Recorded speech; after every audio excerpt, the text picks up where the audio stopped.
Oyagala okumanya ebiriwo, ebyaliwo, oba ebigenda okubaawo. Program Tambula n'okumanya eggose. Tambula n'okumanya ku MRU TV ne Royal FM. Kisimu kye kimu ku bitundu ebisangibwa e Kagoma omuli abantu abangi n'amayumba agazimbibwa mu mbeera etali nnungi yadde. Amayumba gano gazimbibwa mu ntobazi era nga tegalina pulaani.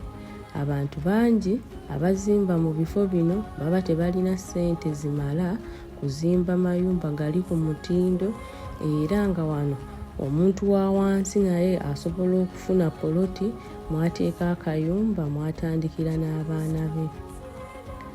Era kino kiviiriddeko okwonoona obutonde bw'ensi omuli okusaanyaawo entobazi zino, kubanga bayiwamu ettaka lingi okusobola okuziyiza amazzi gano ge baba basanze mu ntobazi okuyingira mu nnyumba, nawankubadde mazzi gano gamala ne gawagamya olw'ensonga nti baba bazimba mu bifo byago era basumbuyizibwa amazzi gano buli nkuba weetonnya.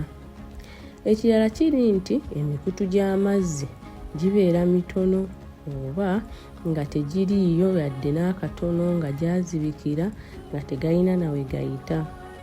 Kino kiviiriddeko amataba buli enkuba bwetonnya amazzi ne gabayingirira mu mayumba gaabwe era ne batandika kugasenyaamu bikopo. Batutegeezezza nti bafuna obuzibu bungi nnyo mu kiseera ky'enkuba, kubanga amazzi agandibadde gagenda mu myala gaggukira mu mayumba gaabwe olw'ensonga nti emyala ezisinga baba baagiziba, ate we baazimba ennyumba wabeerawo mazzi, n'olwekyo amazzi gaba tegayina wakugenda. Wano tulabyeko obukyafu amazzi. Omujjuzo gwa kasasiro nga woogulaba wano, kasasiro ono abatuuze bategeeza nti bingi byabasumbuwa. Maama, kasasiro ono abasumbuwa muti mufuna buzibu nga ki kasasiro ono, kuba tulabidde ddala nga mungi?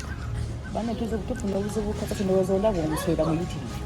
Abantu bona wajjudde amazzi, mugendamu amazzi we basiba embuzi, waliwo tooyi, wali n'oluli kasasiro buli wali, abaana baffe balwala, abaana baffe bajja ne bazanyira mu bunono kasasiro n'aveera amaana ne mufuna endwadde. Bana tusaba tukwatagana n'abakulembeze baffe balwanise obukyafu mu kitundu. Ate teri emotoka bya kasasiro bijja era omuntu aba talina wagenda ewa kasasiro, era kasasiro aniwa waneeno kati laba wona we wafaanana.